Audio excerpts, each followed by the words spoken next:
Assalamualaikum warahmatullahi wabarakatuh. Salam sejahtera. Jumpa lagi dengan saya, Gamin di sini pada pelatihan resolusi konflik sumber daya alam. Kali ini saya akan menyampaikan tentang kebijakan penyelesaian konflik sumber daya alam. Apa tujuan materi ini dan pokok bahasan apa yang akan saya sampaikan? Teman-teman akan kami berikan materi arah perkembangan pengelolaan sumber daya alam.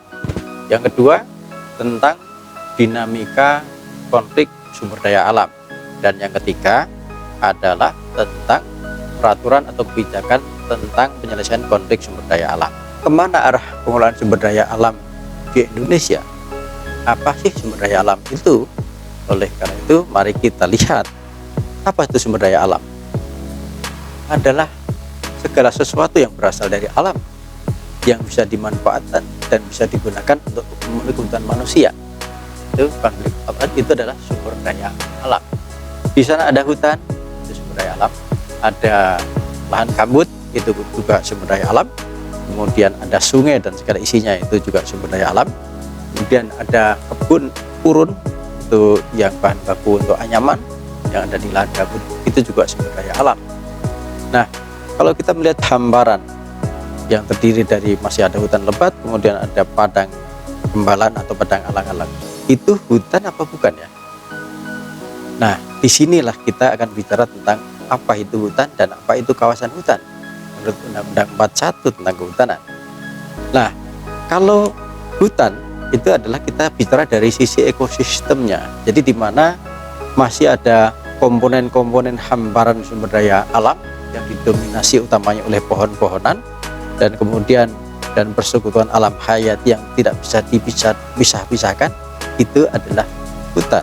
Jadi kita melihat hutan dari sisi ekosistemnya masih bisa membuat iklim mikro. Nah, kemudian apa itu kawasan hutan? Kawasan hutan adalah wilayah tertentu yang ditetapkan oleh pemerintah untuk dipertahankan keberadaannya sebagai hutan tetap.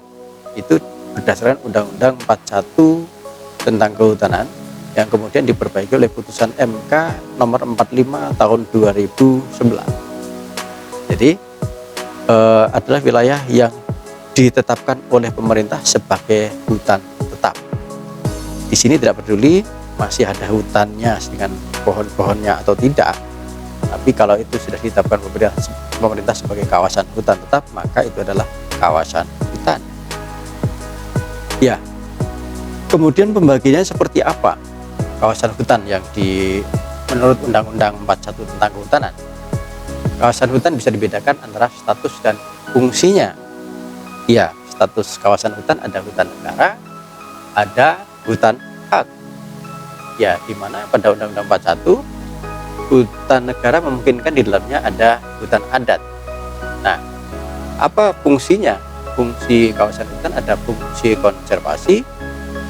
Fungsi hutan ada fungsi konservasi, ada fungsi lindung dan fungsi produksi. Di mana di fungsi produksi itu ada hutan produksi terbatas, ada hutan produksi tetap, dan ada hutan produksi yang dapat dikonversi. Status hutan terdiri hutan negara dan hutan hak, di mana di dalam hutan negara mungkin adanya hutan adat.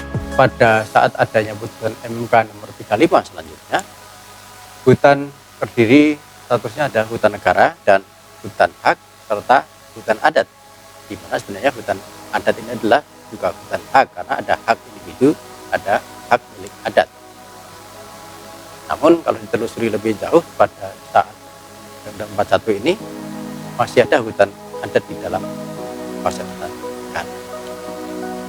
Nah, kemudian ketika disandingkan lagi dengan P83 tentang perhutanan sosial, di sana bahwa nanti di dalam P83 ini ada skema atau program, ada hutan desa, ada hutan tanaman rakyat, ada hutan kemasyarakatan, ada kemitraan, dan juga masih menyebut di sana masih ada hutan adat di dalam kawasan hutan. Padahal menurut MK tadi 35 bahwa hutan adat berada di luar kawasan hutan. Ya, tapi dalam hal ini ketika wilayah adat yang ada di dalam kawasan hutan, maka memungkinkan di dalam kawasan hutan ada hutan adat. manfaat dari hutan itu apa? Ada manfaat langsung dan manfaat yang tidak langsung. Kayu, rotan, getah, kayu bakar, air, itu manfaat langsung. Sementara pemandangan alam, penyerapan karbon, iklim mikro, dan pengendalian erosi dan banjir, itu manfaat yang tidak langsung. Bagaimana sebenarnya sumber daya alam ini dikelola? Pasal 33 Undang-Undang Dasar 45 mengatakan bumi, air, dan kekayaan alam yang ada di dalamnya dikuasai oleh negara dan digunakan untuk sebesar-besar kemakmuran rakyat. Itu amanahnya. Namun pengelolaan sumber daya milik negara itu umumnya selalu menjadi dilema. Dilemanya apa? Dilemanya semua orang ingin memperoleh manfaatnya, tapi tidak semua orang bersedia untuk menjaga kelestariannya. Dengan demikian, lama-lama sumber daya itu juga akan habis, sebagaimana yang diceritakan Gareth Hardin dalam artikel Tragedy of the Cup. Jadi semua orang ingin memperoleh manfaatnya, tapi tidak semua orang bersedia menjaga kelestarian. Sehingga sampai kini keadaan hutan di Indonesia semakin berkurang kualitasnya maupun kuantitasnya, terdegradasi dan terdeforestasi. Ada pembalakan liar, perambahan, dan menimbulkan konflik, kemudian tidak lestari, dan kebakaran hutan dan lahan sering kita lihat di beberapa fenomena musim-musim tertentu, ya. Pengelolaan yang berbasis masyarakat menjadi isu-isu ke depan, dan pada 2016 ada Keputusan Menteri LHK nomor 83 tadi tentang perhutanan sosial, di mana ada 5 skema tadi. Ada hutan desa, hutan kemasyarakatan, hutan tanaman rakyat, hutan adat, dan ada kemitraan. Mana pengelolanya ketika desa itu dalam bentuk desa, kalau hutan kemasyarakatan itu kelompok masyarakat, kalau hutan tanaman rakyat itu perorangan atau koperasi, sementara kemitraan itu pengelola kawasan dengan masyarakat. Dan kalau hutan adat adalah masyarakat adat yang mendiami wilayah adatnya. Bagaimana dengan perkembangan konflik dan yang ada, ya, dengan konflik dinamikanya yang ada, dan bagaimana sebarannya? Pada umumnya konflik ini terjadi antara masyarakat dengan pemegang izin. Kemudian pada saat pelepasan tanah warisan yang ada pada kawasan hutan, kemudian orang pada ingin dilepaskan dari kawasan hutan, enclave, ingin di-enclave. Kemudian ada tanah-tanah ulayat yang ada di kawasan hutan, iya, atau masyarakat yang lain. Kemudian pembagian lahan areal penggunaan lain yang berasal dari perubahan peruntukan itu juga sering menjadi masalah. Selain itu, pembebasan tanah untuk kompensasi yang belum selesai biasanya masih menjadi masalah. Kemudian desa-desa definitif yang ada di dalam kawasan hutan sering terjadi di beberapa tempat. Ya, kondisi setelah mendapat izin atau hak kelola melalui perhutanan sosial tadi pun juga sering menjadi masalah sendiri di lapangan. Karena apa? Tidak semua yang didefinisikan menjadi perhutanan sosial tadi adalah areal yang kosong atau areal yang benar-benar masih hutan belantara. Ya, yang lain adalah adanya pembangunan sarana infrastruktur oleh pemerintah, baik jalan maupun bangunan di dalam kawasan hutan. Ada lagi secara legal, sertifikat di dalam kawasan hutan itu jadi tipe-tipe konflik yang ada. Sebarannya bagaimana? Pada tahun 2013 menurut Huma hampir di seluruh provinsi, dengan sebaran paling tinggi jumlahnya pada sektor perkebunan, disusul sektor kehutanan dan pertambangan. Tapi dari sisi luasan, dari sektor kehutanan paling luas, disusul pertambangan dan perkebunan. 2016 dinamikanya berbeda. Perkebunan paling banyak, paling mendominasi, terutama perkebunan sawit. Ya, jumlahnya makin bertambah, ya, dan secara sebaran meliputi 34 provinsi di Indonesia. Ini pada 2016. Nah, bagaimana lantas itu diselesaikan? Selama ini diselesaikan baik melalui jalur pengadilan maupun di luar pengadilan. Mendorong partisipasi masyarakat selalu diupayakan. Pendampingan dan pemberdayaan masyarakat selalu dilakukan pemerintah. Ya, kemudian skema lain yang diklaim pemerintah sebagai jalur penyelesaian adalah perhutanan sosial dan pemberian akses melalui tanah objek reforma agraria.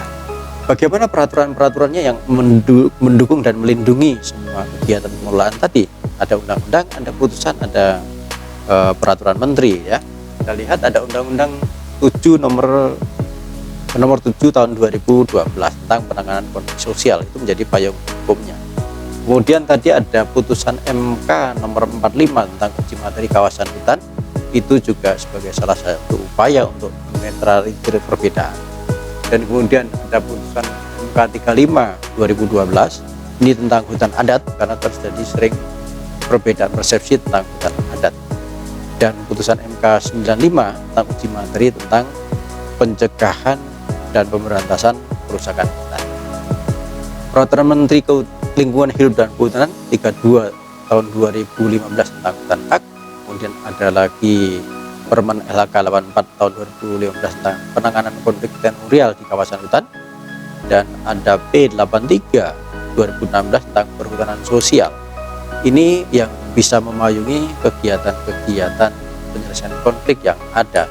Selain itu ada peraturan Dirjen Perhutanan Sosial dan Mitra Lingkungan tentang verifikasi hutan hak, tentang mediasi, dan tentang asesmen konflik teritorial. Dari pemerintah bergerak lebih masif dan menjadi jalur penyelesaian yang terkini adalah Perpres 88 2017, yakni penyelesaian penguasaan tanah dalam kawasan hutan. Di sana akan diperhatikan kapan status kawasan hutan itu ditunjuk, kemudian persen tutupan hutan menjadi penting, di bawah 30 atau kurang dari 30. Kemudian lama penguasaan menjadi penting, kurang dari 20 tahun atau lebih dari 20 tahun. Dan kemudian digunakan untuk apa penguasaannya itu? Untuk pemukiman, fasilitas umum, fasilitas sosial, atau lahan garapan. Dan kemudian status atau fungsi kawasan hutan itu juga penting. Apakah itu terjadi di fungsi konservasi, apakah di fungsi lindung, dan fungsi produksi. Rekomendasinya akan berbeda-beda. Detailnya teman-teman bisa melihat di tabel yang ada di bahan ajar atau di materi PowerPoint ini ya, bisa ditelisik di sana.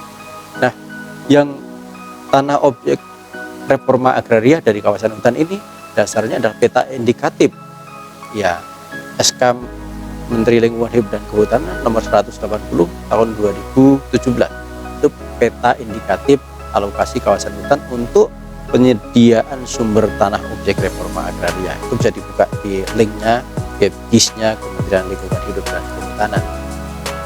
Nah, perhutanan sosial tadi arahnya adalah sebagai salah satu penyelesaian konflik, dan kemudian tujuannya adalah menyelesaikan masalah teritorial dan keadilan bagi masyarakat setempat maupun masyarakat hukum adat yang berada di dalam dan atau di sekitar kawasan hutan. Dalam rangka apa? Untuk mencapai kesejahteraannya namun tetap menjaga kelestarian fungsi hutan. Program-program penyelesaian tadi yang di dalam kawasan hutan bisa dengan bermitra dengan pemegang izin, masyarakat itu bisa diberikan untuk pembangunan hutan tanaman rakyat dengan hutan kemasyarakatan atau hutan desa, dan pembangunan desa konservasi pada kawasan konservasi. Sementara di Jawa sendiri ada perhutanan sosial khusus untuk wilayah berhutan ini di Jawa.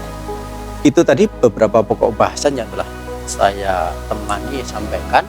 Ada arah pengelolaan sumber daya alam sendiri dan dinamika konflik yang terjadi, dan bagaimana peraturan kebijakan tentang itu yang memayungi.